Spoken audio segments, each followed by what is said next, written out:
The project began in silence, far away from public attention, hidden inside layers of classified agreements between several governments.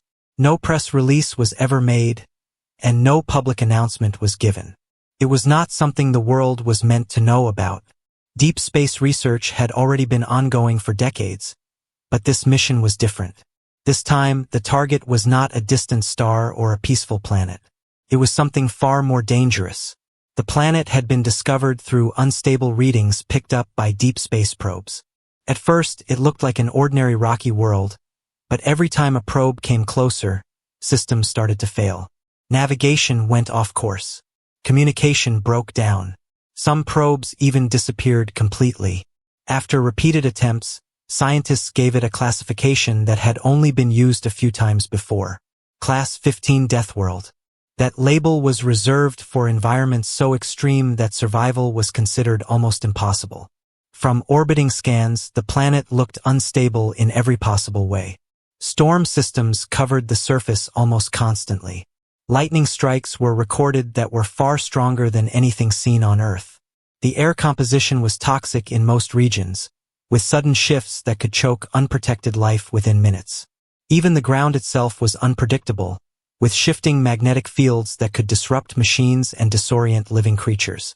But what worried researchers the most was not what they could see, but what they could not explain. Something on the planet seemed to interfere with observation itself. Cameras would blur at random intervals. Sensors would give conflicting readings. Sometimes entire sections of the surface would appear to change between scans. It was as if the planet did not want to be studied. After several failed attempts to send robotic drones, the machines stopped returning useful data. Some went silent halfway through descent. Others returned damaged beyond repair, carrying no clear explanation for what had gone wrong. The mystery only deepened, and so did the fear surrounding the world.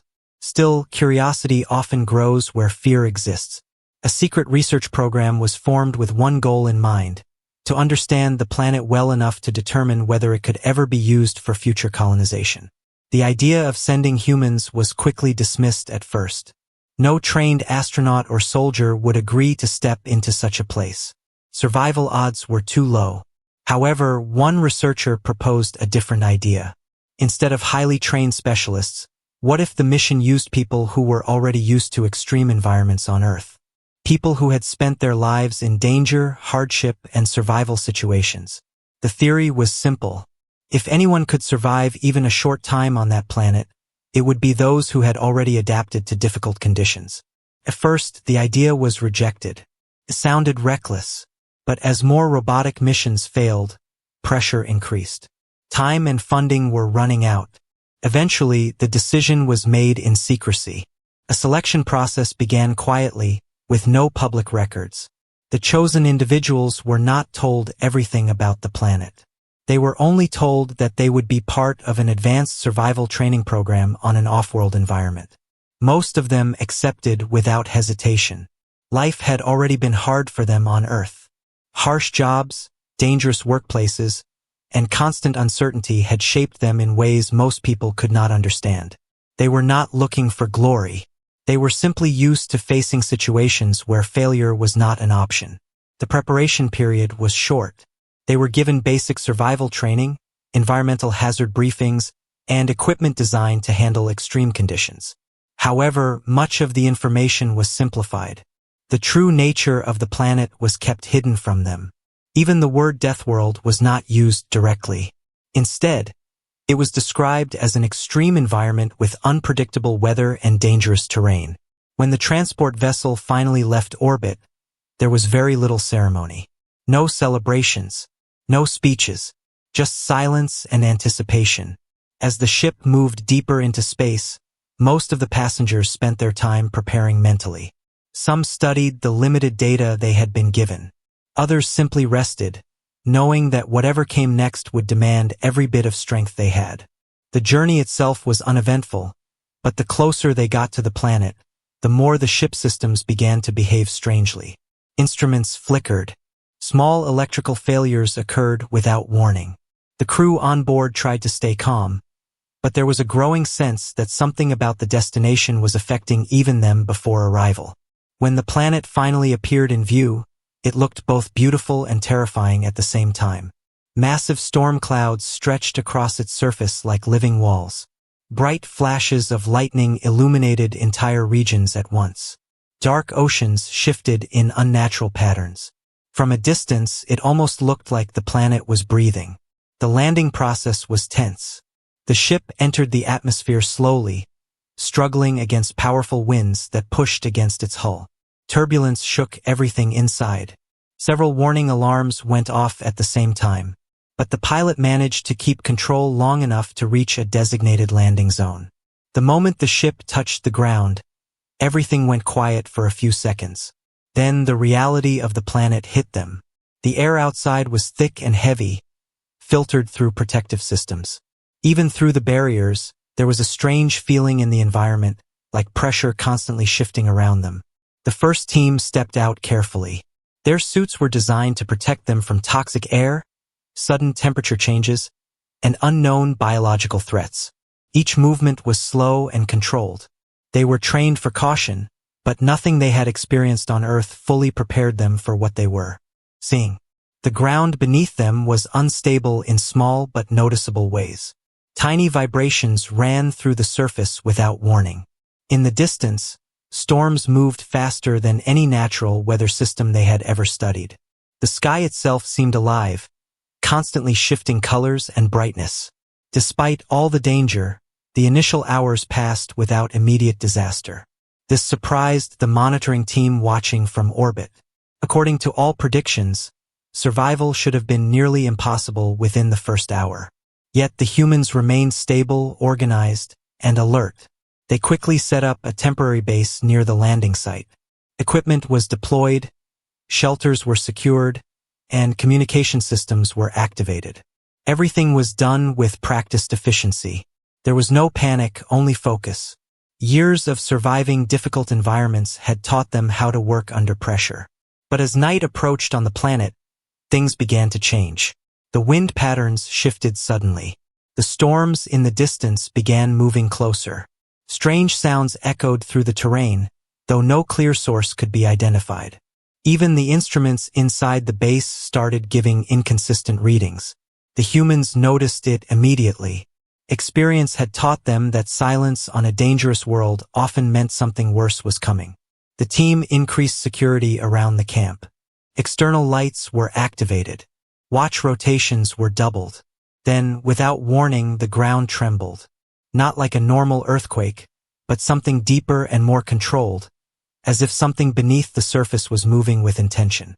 The monitoring systems in orbit detected a massive energy spike, but could not identify its origin. From the darkness outside the camp, movement was detected.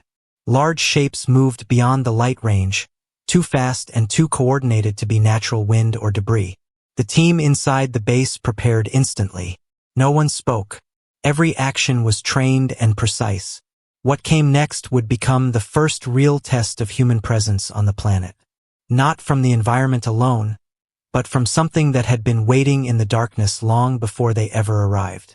The night after landing did not feel like a normal night on any known world. The camp had been built quickly, but carefully, with reinforced panels and emergency systems running at full power. Still, nothing could remove the feeling that the planet itself was watching them. The earlier tremors had stopped, but the silence that followed was even more disturbing. Inside the temporary base, the team stayed alert. No one fully rested. Some checked equipment again and again, even though everything was working fine. Others watched the outside through reinforced viewing panels, trying to understand the strange movements seen earlier. The monitoring feed from orbit showed no clear threat, but everyone knew the planet did not always reveal its dangers easily. Outside, the terrain looked calm for a short time. The storms in the distance had moved away slightly, creating a strange gap in the weather system. It almost felt like the planet was giving them space. But that feeling did not last long. A few hours after midnight, movement returned. This time it was not random. It was coordinated. Sensors picked up multiple readings at the same time, circling the camp from different directions. The shapes were large, fast and low to the ground. They did not approach directly.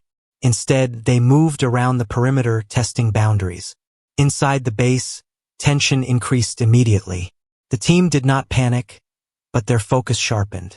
Every person understood that unknown life forms on a death world would not behave like anything on Earth. Survival instincts took over.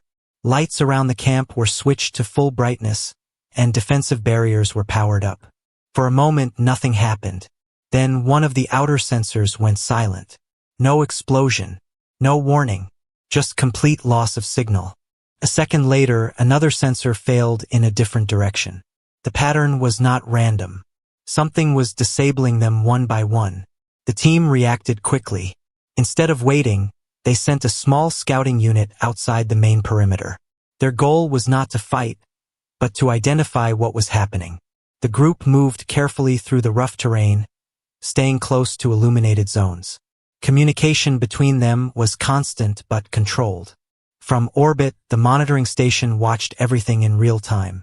Analysts tried to match the movements with known planetary lifeforms, but nothing fit. Whatever was moving around the camp was not behaving like normal predators. It was organized, almost intelligent. Then the scouting unit reported visual contact. At first, they described shadows moving between rock formations. Then sudden bursts of movement that were too fast for clear tracking.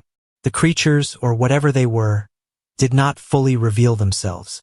They stayed at the edge of visibility, always just outside full light exposure. The scouting unit was ordered to return immediately. No one was told to engage. The priority was information, not confrontation.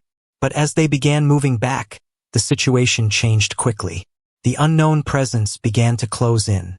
Inside the base, communication became unstable. Static interrupted messages. Voice signals broke apart. The control team tried to maintain coordination, but the interference grew stronger. It was as if the planet itself was blocking them. Then the first direct contact happened. A section of the outer fence collapsed without warning. Not broken by force from outside, but destabilized from within the ground. The soil beneath it shifted suddenly, pulling part of the structure downward. That single event opened a gap in the defense line. Through that gap, the creatures entered. They were not fully visible at first. Only parts of them could be seen in the light, fast limbs, reflective surfaces, and movement patterns that seemed too precise for wild animals. They did not rush in blindly. They tested the opening, moved back, then returned again with coordination. The humans inside reacted immediately. They activated emergency barriers and deployed light-based deterrents. Bright flashes filled the area outside the camp, designed to disorient unknown organisms. For a moment, it worked. The movement slowed, but the planet responded differently than expected. Instead of retreating, the creatures adapted. Their movement changed.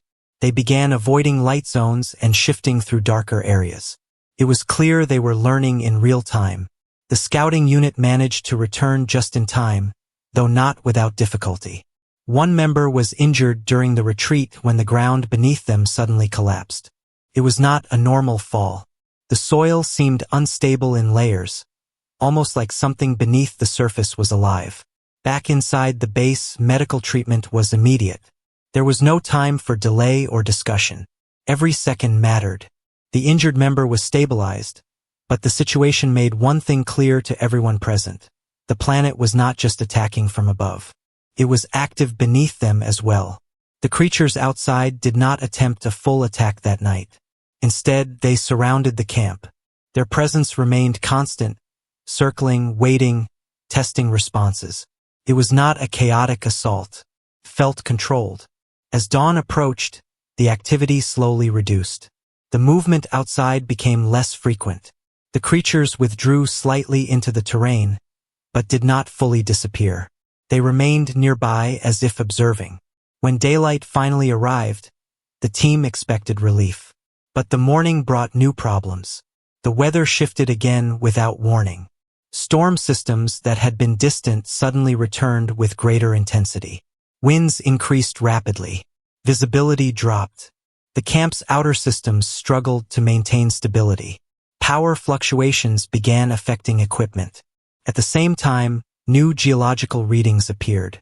Underground movement was detected beneath multiple parts of the region. Not just one location, but several. It suggested that the entire area might be part of a larger network of underground activity. The team realized something important. The creatures they encountered during the night were not isolated threats. They were connected to something larger, something that operated across the planet's surface and below it. While the humans tried to stabilize the camp, communication from orbit became more concerning.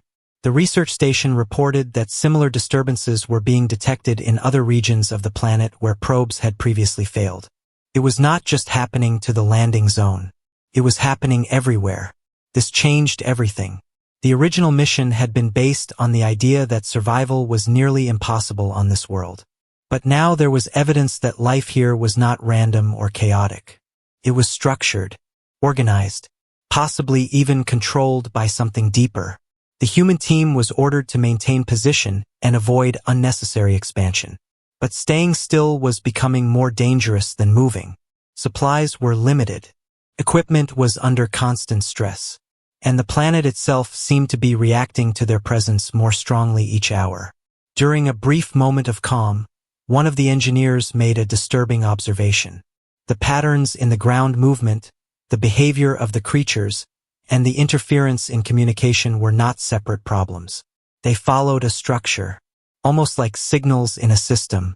If that was true, then the planet was not just hostile. It was intelligent in a way they did not yet understand. That realization created a silent tension inside the base. No one said it out loud at first, but everyone began thinking the same thing. They were not simply surviving on a dangerous planet. They were being tested. As the day continued, preparations were made for a deeper exploration. The area outside the camp had already proven that staying defensive would not guarantee safety. Something out there was studying them just as closely as they were studying it. Before the next night arrived, the team made a decision. They would not wait for the next attack. They would move out and try to understand what was really controlling the environment around them. And as they prepared, the planet remained quiet again for a short time. But this silence did not feel peaceful. It felt like preparation. The decision to move out from the base was not taken lightly. Everyone understood that staying in one place had already attracted attention, and that attention was not friendly. Supplies were checked again, equipment was secured, and communication lines were tested repeatedly. The planet had already shown that it could interfere with systems at any time, so nothing was trusted completely. The scouting team moved out early, before the storms fully returned. The air outside felt heavier than before, almost charged, like pressure building inside a closed space. The ground still carried faint vibrations, not strong enough to stop movement, but enough to remind them that the surface was never truly stable. Their goal was simple in theory. Find the source of the underground activity. Identify the pattern. And if possible, understand what controlled the creatures that had surrounded the camp. But nothing on this planet stayed simple for long. As they moved farther from the base, the environment changed quickly. The rocky terrain became more uneven, with deep cracks forming across wide areas. Some cracks were fresh, as if something had moved beneath the ground recently. Others looked older, filled with strange mineral deposits that reflected light in unusual ways. The team used portable scanners, but the readings were inconsistent. One moment, the area appeared empty. The next, strong signals appeared deep underground, only to vanish seconds later. It made mapping the region almost impossible. After several hours of careful movement, they reached a wide-open area surrounded by broken rock formations. At first glance, it looked like a natural valley, but something about it felt wrong. The formation of the rocks was too regular, too structured, as if shaped rather than formed. The team stopped to observe. Silence stretched across the area. Even the wind seemed reduced here. That absence of natural movement made everything feel even more unnatural. Then the ground shifted slightly beneath them. It was not a full collapse or visible movement, just a subtle change in pressure. Enough for everyone to notice at the same time. The scanners immediately spiked with activity. Underground readings increased rapidly, forming patterns that looked almost like pathways. Before they could react further, a low sound began to rise from below. It was not loud, but deep enough to be felt rather than heard. The vibrations passed through their boots and into the equipment they carried. It created a sense of imbalance, as if the ground itself was breathing. The team quickly moved to higher ground nearby, trying to maintain a safe position. From there, they watched as parts of the valley floor began to shift. Slowly at first, then more clearly. Sections of rock were moving in coordinated ways, not collapsing but repositioning. Then something broke through the surface. It was not a creature in the usual sense. It looked more like a machine partially covered in natural material. Its surface was a mix of metal and organic layers, as if it had grown inside the planet over a long time. It did not fully emerge, but what could be seen was enough to confirm one thing. This world had been built or altered in ways they did not understand. The team did not engage immediately. Instead, they observed carefully. The structure did not attack. It simply activated, scanned the surroundings, and then slowly retreated back into the ground. The entire event lasted only a few minutes, but it changed everything they thought they knew about the planet. Back at the base, the data from the encounter caused immediate concern. The structure was not a random formation. It matched partial readings detected earlier near failed probe sites that suggested a network existed beneath the entire planet. While analysts studied the information, another issue appeared. Communication from orbit became unstable again. This time, the interference was stronger and more organized. It was not random noise. It looked like a pattern designed to block specific transmissions. At the same time, the creatures that had surrounded the base earlier began reappearing in distant regions.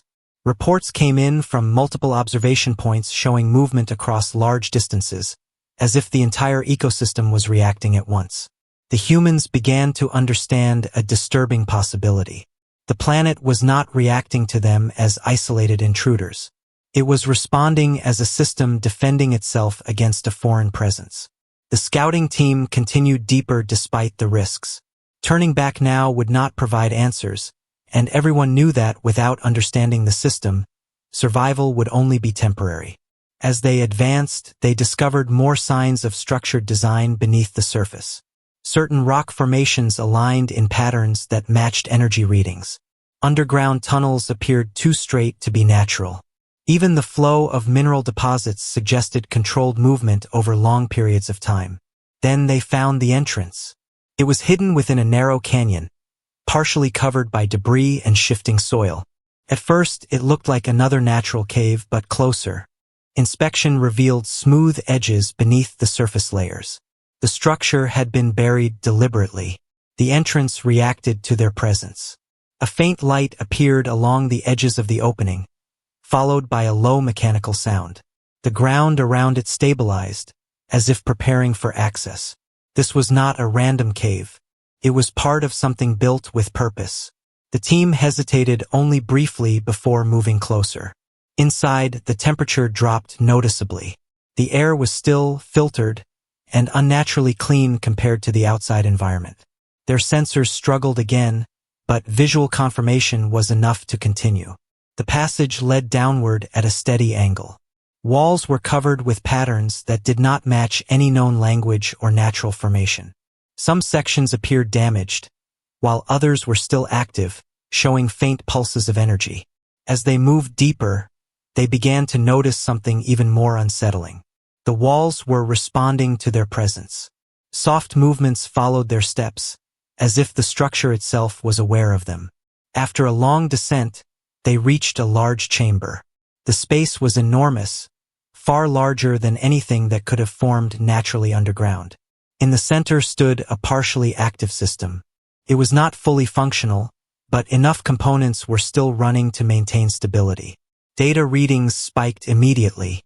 This was not just a structure. It was part of a larger control system. Before they could fully analyze it, the system reacted. Lights activated across the chamber. Soft at first, then stronger. Symbols appeared on surrounding surfaces, shifting slowly as if being updated in real time. The entire chamber seemed to recognize their presence. At that moment, the team realized they were not the first to enter this place. But they might be the first to trigger it in centuries. Back on the surface, conditions worsened rapidly. Storm systems returned with greater intensity. The ground outside the canyon became unstable again. It was as if the planet was reacting directly to what was happening below. Inside the chamber, new data began streaming into their equipment without request. Maps, signals, and structural layouts appeared automatically. It was as if the system was trying to communicate, but the message was not clear. It was fragmented, incomplete, and layered with warnings that could not be fully translated. One thing, however, was certain. The planet was not just a dangerous world. It was a controlled environment, a system designed with purpose, history, and possibly a test that had been running for a very long time. And now, for the first time since the mission began, the humans were standing inside its core pathways, with the system fully aware of them. Inside the underground chamber, everything changed the moment the system fully activated. The soft lights along the walls turned brighter, moving in slow patterns like breathing signals. The symbols on the surfaces were no longer random. They began to shift in a structured way, almost like they were responding to the presence of the humans. No one spoke for a few seconds. The only sound was the low mechanical hum coming from deep within the structure. It was steady, controlled, and ancient. It gave the feeling that this place had been waiting for a very long time before being disturbed. The team slowly moved deeper into the chamber, careful with every step. Their equipment showed unstable readings again, but this time it was different. Instead of random interference, the signals were forming patterns. It was like the system was trying to organize information for them. A central platform in the middle of the chamber began to rise slightly from the ground. It was not aggressive or sudden. It was slow, deliberate, as if responding to recognition. The surface of the platform lit up with shifting lines that looked like maps, but not maps of land in a simple sense. They showed layers, energy flows, and underground networks that stretched across the entire planet. One of the team members realized something important. This was not just a structure in one location. It was part of a global system. Everything on the surface, every storm, every creature, every disturbance in the ground, was connected. While they studied the platform, a new sound echoed through the chamber. It was not loud, but it carried information. The sound repeated in cycles, like a message trying to form itself. Their translators struggled, breaking it into fragments, but enough meaning came through to understand the danger of what they had found. The system was not just observing life. It was testing it. Outside the chamber, the planet reacted violently. Storms increased in strength across multiple regions. Energy readings from orbit began to fail one after another. Communication between the research station and the surface became unstable. It was as if the entire planet was shifting its focus toward the underground activity. Inside the chamber, the humans began receiving data automatically. It flowed into their devices without request, filling screens with fragmented history. Images appeared of earlier species that had arrived on the planet long before humans. Some looked humanoid, others completely different. All of them showed the same pattern: arrival, observation, struggle, and eventual disappearance. It became clear that the Deathworld was not new. It had been active for a very long time, and many had come before. The system displayed a sequence showing cycles of survival tests. Each cycle had been designed to measure adaptation, intelligence, and cooperation under extreme pressure. But none had completed the final stage. One of the team members made a difficult observation. If the system was still running, then it meant the planet itself was still evaluating new arrivals. And humans were now part of that cycle. At that moment, the platform changed again. The maps shifted, focusing directly on the current human positions. Every movement they had made since landing was now displayed in detail. It was clear that the system had been tracking them from the beginning, even when their sensors could not detect it. A sudden vibration shook the chamber. The walls responded immediately, tightening patterns of light as if reinforcing themselves. The hum grew stronger, and a new message began forming. This time, the translation was clearer. It was not a greeting. It was not a warning in simple terms. It was a structured evaluation. The system was measuring their survival behavior. Outside, the creatures that had been seen earlier began moving again, but now in larger numbers. Reports from surface sensors showed coordinated movement across multiple regions. It was not random hunting behavior. It looked organized, like a controlled response to the activity below. Back in the chamber, the humans faced a difficult decision. They could try to leave immediately, but the system was already fully engaged with them. Or they could continue deeper, risk exposure to unknown mechanisms, and try to understand how to stop or control what was happening. Before a decision could be made, the platform activated a new function. A deep section of the chamber floor opened slowly, revealing a downward passage. Unlike the earlier tunnels, this one was perfectly smooth, illuminated with steady light. It felt intentional, like an invitation or a required step. The team prepared carefully. Supplies were checked, weapons were secured, and communication devices were reinforced. There was no guarantee of safety ahead, but turning back now felt even more uncertain. They moved into the passage. As they descended, the environment changed again. The temperature stabilized. The air felt controlled, filtered through systems far beyond natural design. It was clear they were entering a deeper layer of the planet's infrastructure. Along the walls, more information appeared. This time, it was not fragmented. It was structured data, entire sections of knowledge, stored and preserved over unknown periods of time. Some of it showed environmental control systems, some showed biological monitoring, and some showed records of failed integrations with past species. One section stood out. It showed Earth-like conditions being simulated and tested against incoming species. That detail changed everything. It suggested that the planet was not just a random death world. It was a designed environment meant to challenge life forms in specific ways. As they moved deeper, the passage opened into another large chamber. This one was different from the previous one. Instead of a control platform, there was a central core structure surrounded by multiple layers of energy fields. The core was inactive at first. Then, slowly, it began to respond. Light spread across its surface in controlled pulses. Each pulse matched the rhythm of the human's movements, almost as if it was syncing with them. The system was no longer just observing. It was interacting. Then the message came again, but stronger this time. It was no longer fragmented. It was clear enough to understand. The planet was designed as a survival evaluation system. Its purpose was to identify species capable of enduring extreme environmental pressure while maintaining internal stability. Not just physical survival, but behavioral adaptation as well. However, something had gone wrong in earlier cycles.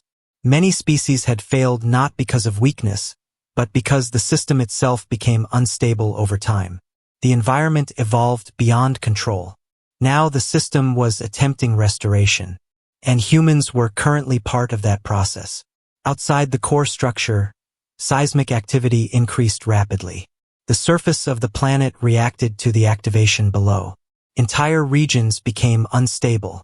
Orbiting systems struggled to maintain position as energy readings spiked beyond safe levels.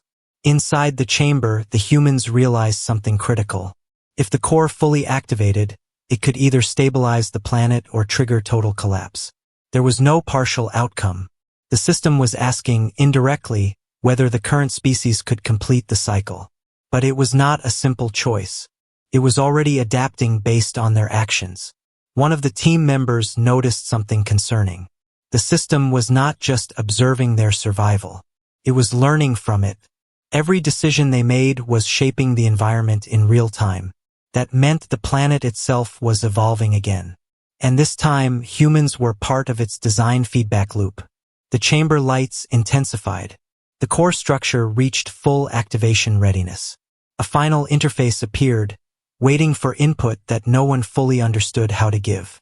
Above them, the surface world continued to break apart under increasing pressure. And deep below, inside the heart of the Deathworld, the system waited for the final human response. The core chamber stood completely still for a moment, as if the entire system was waiting for a single decision. The glowing patterns across the walls had stabilized into a steady rhythm. The central structure no longer pulsed randomly. It now reacted in a calm, controlled sequence, almost like it was listening. Outside the chamber, the planet was no longer stable. The underground network that had been hidden for so long was now fully awake. Tremors spread across distant regions. Storms above the surface grew stronger and more violent. Even orbiting systems struggled to maintain balance as energy readings rose to levels never seen before. Inside, the humans understood something very clearly. Whatever choice was made here would not stay limited to this chamber. It would affect the entire planet. The system interface remained open, displaying layered information that continued to shift. It showed cycles of survival, adaptation records, and environmental changes over long periods of time. But now, new data was appearing in real time. It was responding directly to the human's presence and behavior. The team gathered around the central structure, studying every detail. They had come here expecting danger, but not understanding. Now they were standing inside something that had been running long before their arrival, something that treated survival itself as a measured process. The message repeated again through the chamber, clearer than before. It was not spoken language. It was structured signals translated through their equipment. It confirmed what they already suspected. The planet was a long-term evaluation system designed to test intelligent life under extreme environmental pressure. But there was another layer. The system had started failing in earlier cycles. Past species had triggered instability. The environment had grown more aggressive over time, not by design alone, but by reaction. The system had been trying to correct itself repeatedly, but every correction made things more complex. Now, with humans present, the system had entered its final active phase. One of the team members made a difficult observation. If the system fully activated without control, the planet might collapse its own structure. That would not only destroy the environment, but also erase all remaining data and any chance of understanding it. But shutting it down blindly carried the same risk. The system was deeply integrated into the planet's structure. It was not a simple machine that could be turned off. For a brief moment, there was silence again. Not from the system, but from the humans. Everyone understood the weight of what stood in front of them. There was no outside rescue. No backup plan waiting above the surface. Everything depended on what they did next. The central interface changed again. This time, it displayed options.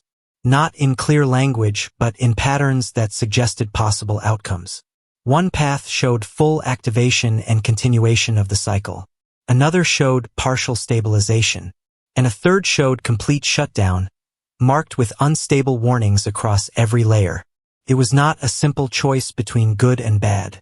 It was a decision between uncertain survival, controlled risk, or total collapse. Outside, the surface conditions worsened further. Entire regions of the planet began shifting as underground systems reacted. Massive energy surges moved through the crust.